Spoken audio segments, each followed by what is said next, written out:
হিতাহিত না জানিয়া মরে অহংকারে, নিজে বড় হতে চায় ছোট বলি তারে। এ কথাটা আপনারা শুনছেন তাই না, কবিতা। এটা অসংখ্য মানুষে হয়তো পড়ে থাকবে। তো আজকে যে বিষয় নিয়ে আলোচনা করব, আমার আলোচনা মূলত ধর্ম বিষয় নিয়ে। তো আজকে আমি ওই ধর্ম বিষয় নিয়ে আলোচনা করবো। সেটা হচ্ছে আপনার মানুষ বোঝে না, মানুষ জানে না, আর এই না জানার কারণে, এই অজ্ঞতার কারণে, এই সীমাবদ্ধতার কারণে দ্বন্দ্বের সৃষ্টি হয়। হ্যাঁ, সেই বিষয় নিয়ে আলোচনা। আমি যেহেতু মুসলমানের সন্তান, আমাদের প্রধান ফেরেশতা কয়জন? 4 জন। আজরাইল, জিব্রাইল, ইসরাফিল আর মিকাইল, 4 জন প্রধান ফেরেশতা। ঠিক সেম টু সেম সনাতন ধর্ম 4 জন প্রধান ফেরেশতা আছে বেদে। তবে 4 জনের একজনকে খুঁজে পাওয়া যায় না, আরেকজনকে খুঁজলে পাওয়া যাবে, কোথায় আছে আমি জানি না। তবে 3 জন স্পষ্ট, সেটা হচ্ছে ব্রহ্মা, বিষ্ণু, শিব। ভালো করে খেয়াল করবেন, ব্রহ্মা, বিষ্ণু, শিব, এর মধ্যে কিন্তু ভগবান বা ঈশ্বর নাই। ব্রহ্মা, বিষ্ণু, শিব, ভগবান আছে বা ঈশ্বর শব্দটা আছে নাই। তাহলে যিনি ভগবান, যিনি ঈশ্বর, তিনি এই 3 জনকে দায়িত্ব দিলেন, 4 জনকে দায়িত্ব দিলেন। এটা হচ্ছে বেদে, কিন্তু আমরা পরবর্তী পাই না, আমি জানি না, পাইলে আপনাদেরকে জানাবো। 4 জন, আমি বলি কি জানেন, আমি একজনে মিলেই দেই, এলা ব্রহ্মা, বিষ্ণু, শিব আর মহেশ্বর। যদিও শিব আর মহেশ্বর একই ব্যক্তি। তো এই 4 জন ফেরেশতা আর কি।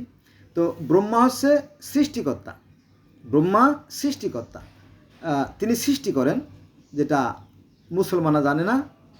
আর আল্লাহ পাক জিব্রাইলকে বলল যে তুমি পৃথিবী থেকে মাটি নিয়ে এসো এবং সৃষ্টি করো, প্রাণের সৃষ্টি করো। মনে আছে? প্রথমে একটা কবুতর পাঠালো, কবুতর এসে নামলো, তখনও পানি রয়েছে, তাই না, লাল হয়ে গেল তার পা, এরকম তো কাহিনী আছে।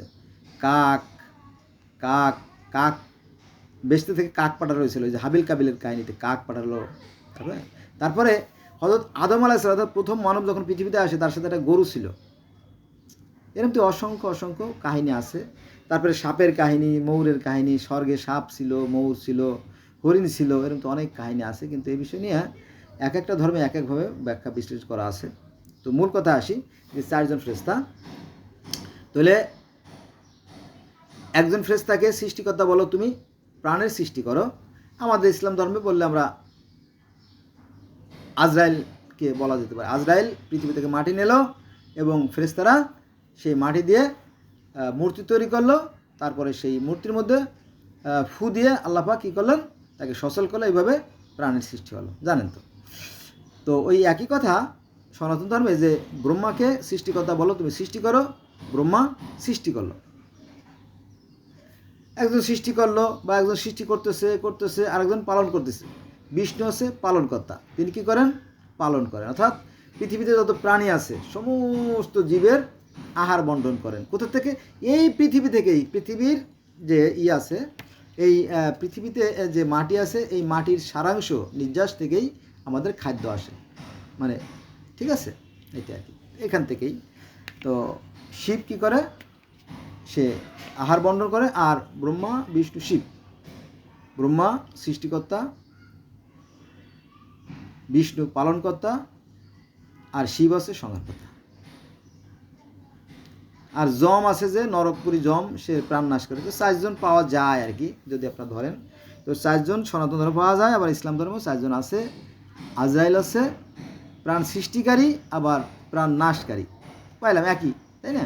একজন আজরাইল, জিব্রাইল হচ্ছে আপনার মেসেঞ্জার, বার্তাবাহক, আল্লাহর পক্ষ থেকে খবরাখবর লেনদেন করেন। আজরাইল, জিব্রাইল, মিকাইল, মিকাইল কী করে?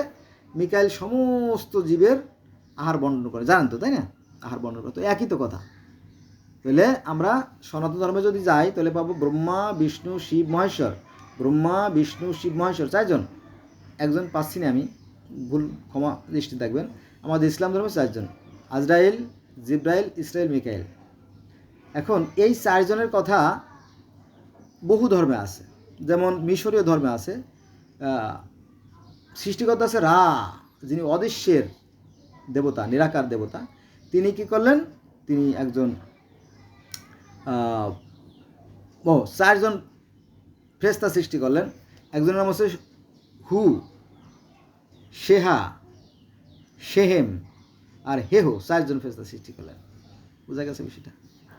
আবার আমরা যদি গ্রিক ধর্মে যাই, রোমান ধর্মে যাই, হ্যাঁ, পার্সি ধর্মে যাই, সেখানেও কিন্তু 4জন প্রধান ফেরেশতার কথা বলা আছে। তারপরে কেল্টিক ধর্ম, তারপরে আপনার সামানিজম ধর্ম, হ্যাঁ, এরকম ইহুদি ধর্ম, খ্রিস্টান ধর্ম, 4জন প্রধান ফেরেশতার কথা বলা আছে। কিন্তু মানুষ জানে না, না জানার কারণে সমস্যা সৃষ্টি হয়। সেখানে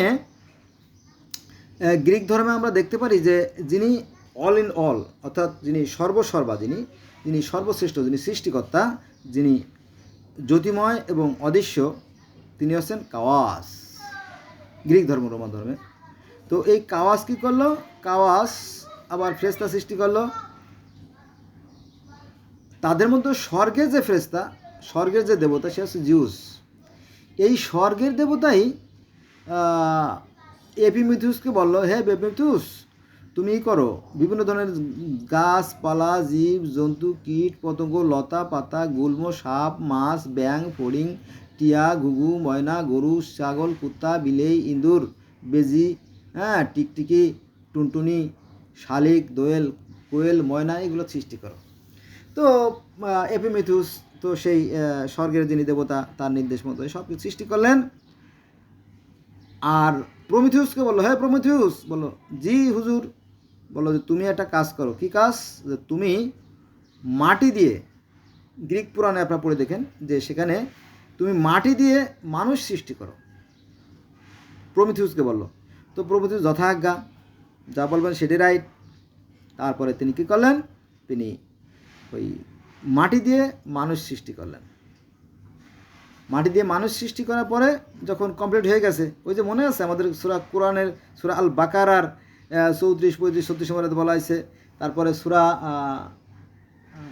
নামটা ভুলে গেলাম, সম্ভবত মায়দার 29 নম্বর আয়াতে আছে। এটা মায়দার 29 নম্বর আয়াতে আছে। মাটি দিয়ে মানুষ সৃষ্টি, তারপরে আমি যখন মাটিকে দিয়ে যখন মূর্তি গড়া হবে তখন তাকে সিজদা করে, এই কাহিনিগুলো আছে। তো যখন আমি আরেকটু বলে নই, সেটা হচ্ছে যে বাকারায় আল্লাহ পাক বলতেছে যে হে ফেরেশতারা, আমি যখন আদমের মূর্তিকে সুঠাম করব তখন তোমরা তাকে সেজদা করো। এই সেজদার কথাটাও কিন্তু কোরআনে আছে। এইখানেই গণ্ডগোল, এইটার ব্যাখ্যা থেকেই এই হিন্দু মুসলমানের সৃষ্টি হয়েছে, গণ্ডগোলের সৃষ্টি হয়েছে, ঠিক আছে। কিন্তু কোরআন থেকে যে এই সিজদার কথাটা আছে, এটা অনেকে আবার স্বীকারও করতে চায় না।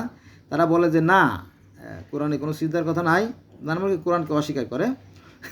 কোরআন পড়ে অথচ তারা কোরআন অস্বীকার করে। এটা তাদের ব্যাপার, আমি জানি না। তাদের পাপের খণ্ড তারাই করবে, এই পাপের প্রায়শ্চিত্ত তারা করবে, এটা তাদের ব্যক্তিগত ব্যাপার। তো তারা বলে যে নুহু নবীর যে একটা ছেলে ছিল, অনেকগুলো ছেলে ছিল, তার মধ্যে আনুশ যে ছিল, আনুশের বংশে কিছু স্বনামধন্য ব্যক্তি জন্ম নেয়। তো তাদের সেই স্মৃতিকে ধরে রাখার জন্য, স্মরণীয় বরণীয় করে রাখার জন্য মূর্তি পূজার প্রচলন শুরু হয়। কিন্তু না, এটা মিথ্যে কথা। কোরআনেই এই মূর্তি যে সেজদার যে বিষয়টা আছে, এটা নিয়ে একটা গোলক ধাঁধার মতো একটা বিষয় আছে। আল্লাহ বলতেছিল ফেরেশতাদের, হে ফেরেশতারা, আমি যখন আদমের মূর্তিকে সুঠাম করব এবং ওর ভিতরে আমার রূহ প্রবেশ করাবো, তখন তোমরা তাকে সেজদা করো। এই কাহিনীটা কোরআনে আছে, যদি আপনারা দেখেন বাকারার সূরা বাকারার 34, 35, 36 আমরা পড়লেই পাওয়া যাবেন। বুঝা গেছে? এইটা কি?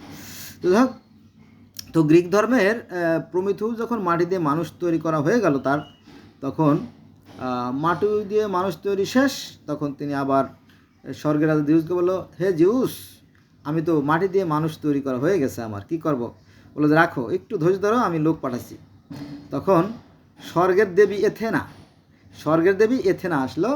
স্বর্গের দেবী এথেনা এসে তখন সেই যে প্রমিথিউস যে মাটি দিয়ে মানুষ তৈরি করছে, তার ভিতরে প্রাণ সঞ্চার করলো। জানেন তো, এই প্রাণ সঞ্চারের কাহিনী গিলগামেশের মহাকাব্য আছে, মিশরীয় পুরাণে আছে, গ্রিক ধর্মে আছে, রোমান ধর্মে আছে, কেল্টিক ধর্মে আছে, সামানিজম ধর্মে আছে, পার্সি ধর্মে আছে, ইহুদি ধর্মে আছে, খ্রিস্টান ধর্মে আছে, ইসলাম ধর্মে আছে। পৃথিবীর আরও অনেক ধর্মে আছে, যদি আপনারা জানতেন। কিন্তু আমরা মনে করি আমার ধর্মই বড়, আমরাই শ্রেষ্ঠ, আর সব বাজে।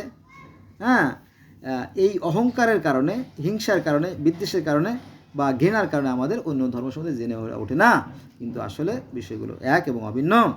তারপরে গিলগামেশের মহাকাব্যে আনু, সৃষ্টিকর্তা আনু দেবী আরুরুকে বলিলেন, হে দেবী আরুরু, তুমি মাটি দিয়ে মানুষ তৈরি করো এবং একটা গরু তৈরি করো। এই কাহিনী আছে। মিশরীয় ধর্মে যদি আপনারা যান, তখন সেখানে রা অর্থাৎ সৃষ্টিকর্তা দেবতা শেতশুটকে বললেন, দেবতা শেতশুটকে বলিলেন যে তুমি কর্দম দিয়ে মানুষ তৈরি করো। এবং সনাতন ধর্মে আছে যে ঈশ্বর বিষ্ণুকে বলল, হে বিষ্ণু, বলো জি ভগবান, তুমি কর্দম দিয়ে মিলেশ্বর জাত তৈরি করো। তখন তাদেরকে তৈরি করলো মিলেশ্বর জাত, মানব তৈরি করো, কি মানুষ তৈরি করলো। আদম এবং হব্বাবতী বা মনু 17 ভাগে সৃষ্টি করলেন আর কি। তো তাদের বললেন তোমরা এখানে বাগানে থাকো, খুব শান্তিতে থাকো, কোনো কিন্তু তারা কী করলো, সৃষ্টিকর্তার বিধান অমান্য করে তারা সেই রম্য ফল ভক্ষণ করলো। আমাদের ইসলাম ধর্মে আছে গন্ধব ফল, কিন্তু গন্ধব শব্দটা কোরআনে নাই। ইন্টারেস্টিংভাবে আছে গন্ধব শব্দটা কোরআনে নাই, তবে ফল সাজারা মানে বৃক্ষ খাইছিল আর কি, এর মধ্যে কাহিনী আছে। তো সেই কাহিনী কোরআনে আছে। তো গন্ধর্ব শব্দটা বেদে আছে, গন্ধর্ব যে আমরা বলি এটাও কোরআনে আছে। আবার এই প্রথম মানবী রম্য ফল ভক্ষণ করেছিল, এটা আছে উপনিষদে। উপনিষদের 41 পৃষ্ঠার বন পর্বে আছে, যদি আপনারা দেখতেন।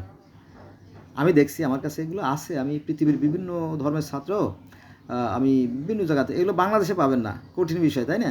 এই যে উপনিষদ, এগুলো আপনি বাংলাদেশে পাবেন না। আপনি নীলক্ষেত, বাংলা বাজার, তাঁতি বাজার, অথবা আপনার ওই কী বলে ওটা, বাসাবো, আপনি খুঁজে পাবেন না। এটা আনতে হলে আপনাকে কলকাতা থেকে আনতে হবে। আমি ঠিকানা বলে দিই, কলকাতা 7-এর পরে 4টের শূন্য, তারপরে 9 যে ঠিকানা আছে, এখানে এই সমস্ত বইগুলো পাওয়া যায়। বেশ কষ্টসাধ্য, যাও। তাহলে বিষয় আসলে আমরা এই যে পৃথিবীবাসী, পৃথিবীটা নিয়ে নে হাতে, এই যে আমরা পৃথিবীর মানুষ না, আমরা আসলে ওই একজন সৃষ্টিকর্তাকেই বিভিন্ন নামে বিভিন্ন আকারে প্রকারে তাকেই ডাকি। অতএব I shall request to my friend, let's go from today, we shall never call for the religion. Thanks a lot for watching my video.